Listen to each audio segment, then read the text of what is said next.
morning students, welcome in this class.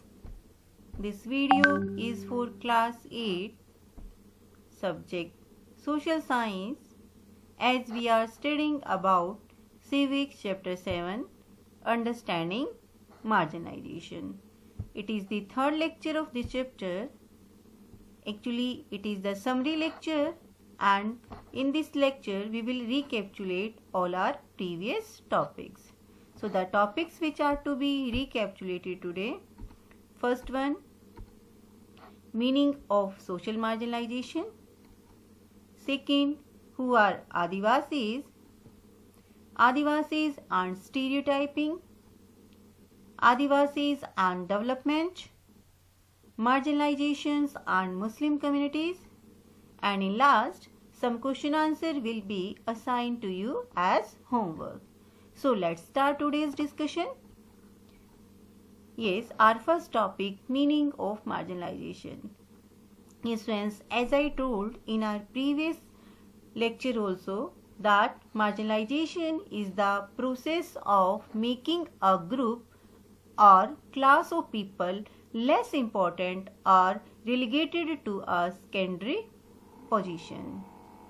Okay, means when any group is not considered as the part of mainstream, okay, given less importance, so that group is considered as marginalized group. And there are many reasons for marginalization, that like that differences in language, culture, religion, economic, social and culture, political factors work together to make certain groups in society feel marginalized. When there is you can say no equality on the economic factor or in the society, or just about the differences in their cultural, okay, and customs, so when any group is not considered the part of mainstream or given less importance, okay, so that term is marginalized. Understood? Yes. Now we will study about the two groups which are considered as marginalized. Many groups are marginalized, but in our book about these two groups are given. First is about Adivasis. So students, first, who are Adivasis? Okay, yes, Adivasis literally means original inhabitants, communities who lived and continue to live in close association with forest. Okay, means the people, those who are the original you can say inhabitants or native of the country, okay, and that communities, those who lived in the you can say natural environment, means in the forest or hilly areas which are very close to the nature. Okay, so means the people, those who lived in forest or remote areas like hilly areas are given the term Adivasis. About 8% of India's population is Adivasi, and most of the country's mining and industrial centers are located in Adivasi areas like Jamshedpur, Rourkela, Bokaro and Bhilai, among others. So if we talk about the populations of the Adivasis in India, so that according to the data, around 8% of the India's total population is Adivasis. Okay, and the Adivasis main center, means the main areas of the India where these Adivasis live, these are the plateau areas, means where there are forests are found, like Jamshedpur, Rourkela, Bokaro, Bhilai and many other areas which are located in the Deccan Plateau or the central part of India. Now if we talk about the religions of Adivasis, Adivasis practice a range of tribal religions different from Islam, Hinduism and Christianity. Worship of ancestors, village and nature spirits, the last associated with and residing in various sites in the landscape, mountain spirits, river spirits and animal spirits, etc. The village spirits worshipped at specific sacred groves within the village boundary. Okay, the ancestral ones worshipped at home. So if we talk about the religions of the Adivasis communities, like they follow different culture, different religion and different tradition lifestyles. Okay, so their that religion is also you can say differ from the other that religious other religions like Islam or Hinduism or Christians. Actually, this community worship the natural objects. Okay, like they worship their ancestor. They worship natural objects like rain, okay, people, tree, and rivers. Okay, so means in this way, and mountains, animals like cow. So in this way means they have a different, you can say, religion, different traditions, and different rituals and sacrifices. Now our next topic, Adivasis and stereotyping. Yes friends, already I have told you about the meaning of stereotyping, that stereotyping is, you can say, any false image about any particular group of the society. Ki when we create any image about any group of the society without knowing about it, so that image or that thinking of the people is known as stereotyping. The same is about the Adivasis. Okay, ki many people in the society, they have a they have a false image, false thinking about these communities. Okay, means they do not know about the exact, you can say, their custom and tradition of this community, and they created a false image about that. So what is this? Now we will study about it. Adivasis and stereotyping means the thinking of the people about this community. Adivasis are portrayed in very stereotypicals in colorful costumes, headgear, through their dancing. Yes friends, as we see that most of the time the Adivasis communities are portrayed or shown on TVs, movies, on many other programs, that in a very you can say typical dressing sense. Okay, and always wearing a headgear of the flowers and other things, and always presented as showing by presented dance. Okay, so means actually most of the people of the society, they just know about only these things about, of this community. Okay, but they also had you can say great knowledge of the things, herbs or the products which are found in the forest. Besides this, we seem to know very little about the that realities of their lives. This wrongly leads to people believing they are exotic, primitive and backward. Okay, so many people of the society, they think that means the people of these communities are exotic. Exotic means outsider. Okay, primitive and backward means uncivilized. They do not want to that accept the changes which that come under development, means don't want to accept the development programs, development in their life. They just wanted to live a traditional lifestyles. So this was the thinking of the people about this community. Adivasis Adivasis and development. Okay, so beta, as I told that before the independence, or that before the arrival of the British in India, these Adivasis played important role. Okay, means Adivasis lived very happy and independent life. They lived in the forest. They had the right on the sources of the forest. That's why they are very wealthy, rich also. Okay, because that many valuable things are found in the forest. That all types of minerals, valuable timber, medical herbs. Okay, many things are found in the forest, and at that time this Adivasi community had right on these sources. Okay, but at the name of development, that their resources were taken away from them. How? Like as I told that Adivasis had deep knowledge of the forest also. Okay, and but now if we talk about the present time, so at that time these Adivasis are considered marginal and powerless communities. Okay, so how their resources were taken out, now we will that discuss about it. As already I told you that pre-colonial world means before the arrival of the Britishers. They involved in different activities, like they were hunter gatherers, they nomad, they moved from one place to another, they practiced shifting cultivation. Okay, but for the past 200 years, Adivasis have been forced through economic changes, forest policies, and political force applied by states to migrate as worker in plantations, industries, and domestic worker. And the forest lands have been cleared for timber and to get land for agriculture and industry.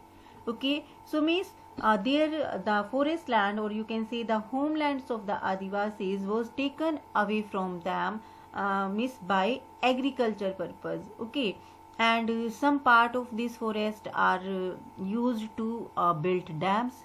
Okay, in some are converted into national park and wildlife sanctuaries. And if we talk about the northern part, that this area is converted into military camp.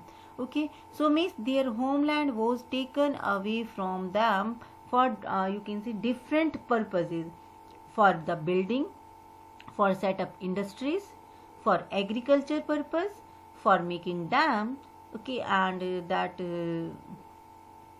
for set up national park and wildlife sanctuaries. And some areas are converted into what? That converted into military camp. Okay, so now in this way, when their resources were taken away from them, then they became homeless and jobless. And now at that time, that it is said that according to the data, around 45% of the tribal group, those who are living in area, and 35% those who are living in urban areas, are living below the poverty line. This is there. Okay, now we will discuss about the second category that is considered also minority and marginalized, that is Muslim communities. Okay, so first you must know about the term minority, which is most commonly used to refer a community that are numerically small, less in number, means the communities whose population is less than the 50% of the total population of any country, that is considered minority. Okay, and this type of, you can say, the people, those who are less in number, they are also considered marginalized. Okay, they also not, you can say, considered equally, given equal importance by the people of other society, people of the society, those who are more in number. This is there. So next we will discuss about the communities of that Muslim communities. Okay, Muslim and the marginalization, that Muslims are, if we talk about the population of the that Muslim communities, they are around 13.4. Okay, that 13, but according to the 2011, okay, 2011, that around the total population of the Muslim communities is 14.2. This is there. And it is considered that this community is also that has been deprived of the benefit of socio-economic development of basic amenities, literacy, and public employment. Means this people of these communities are also not getting equal importance, okay, equal rights, equal basic needs in the society. So for that, that recognizing that Muslim in India were lagging behind in terms of various development in indicators, the government set up a high-level committee in 2005. Actually, in 2005, the Sachar committee was set up and headed by Rajendra Sachar to give the true report about the economic, social, and educational or literacy status of the Muslim community of India. So the report of the community suggests that Muslim community is comparable to that of other marginalized communities like SC and the scheduled caste or scheduled tribe. Means they are also in the same way, they facing the marginalizations, okay, or inequality in the society. Now yes, according to the report, the report which was presented by the Sachar committee, according to that, it is suggested that the people between the children, between the 7 to 16 is much lower than of the other social religious communities. Okay, actually they are not, you can say, getting equal rights of education.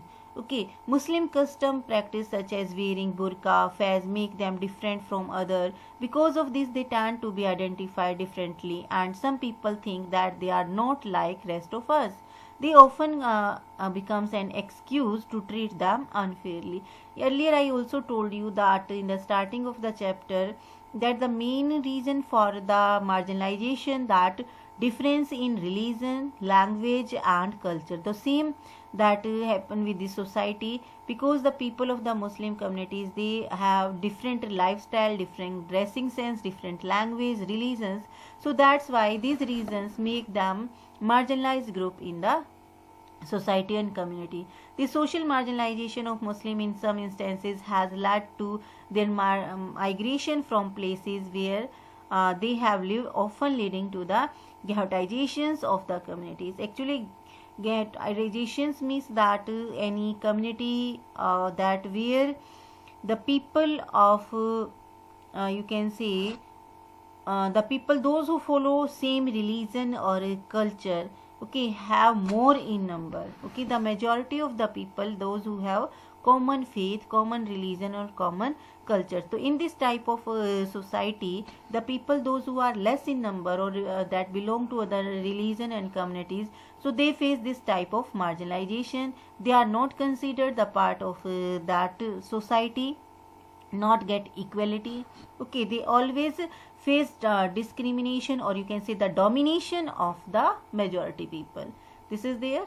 So beta, in this way our today's lecture, or you can say chapter, is completed. Now I'll give you some question answer. The answer of these questions you have to write in your fair notebook. First question: how marginalization affect the community? Second: what was the conclusion reached by the Justice Rajendra Sachar committee? Okay. And question 3, sorry, it is written by mistake here. This is question 3. Who headed committee set up by the government to examine the social, economic, and educational status of Muslim community in India? And brief note on Adivasi. So these 4 questions are there, and the answers of this question you have to write in your fair notebook. Now we will have a discussion on the homework solution of lecture 2. Yes, first question: write in your words 2 or more sentences of what you understand by the word marginalization. Is the answer: the word marginalization means exclusion from the mainstream. Group of people or communities may have the experience of being excluded from mainstream society. Their marginalization can be because they speak a different language, follow different custom, or belong to a different religious group from the majority community. They may also feel marginalized because they are poor, considered to be of low social status, and viewed as being less human than others. So many factors are there, like economic factors, social factors, religious factors. All these factors that together make any community marginalized community. Now question second: write one reason why you think the Constitution safeguards to protect minority communities are very important. The Constitution provides safeguard because it is committed to protecting India's cultural diversity and promoting equality as well as justice. Question 3. Read the sections on minority and marginalization. What do you understand by the term minority? So a minority is a group of people that differ in different some ways from the majority of the population. Okay, means that difference in language, religion, and culture. Question 4. Imagine that you are watching the Republic Day parade on TV with a friend, and she remarks, "Look at these tribal people. They look so exotic and seem to be dancing all the time. List 3 things that you want or you would tell her about lives of the Adivasis in India." So yes friends, write one reason that why you can, yes, answer is there.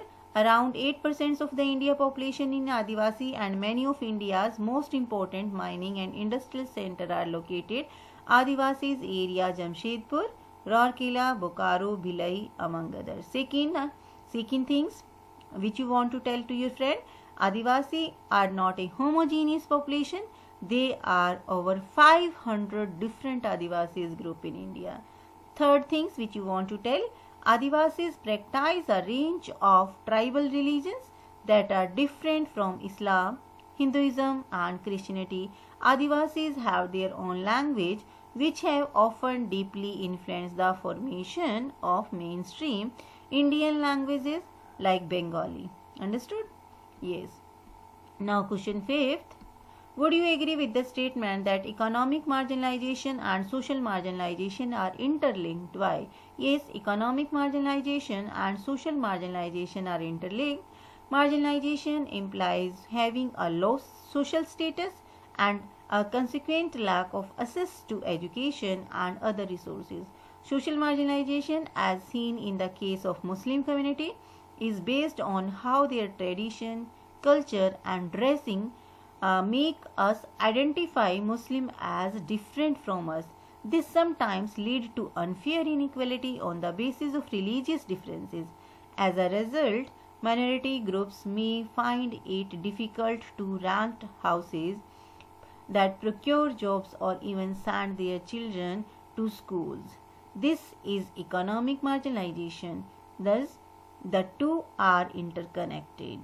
So, in this way, our today's lecture is completed. Tomorrow we will meet again with our next lecture.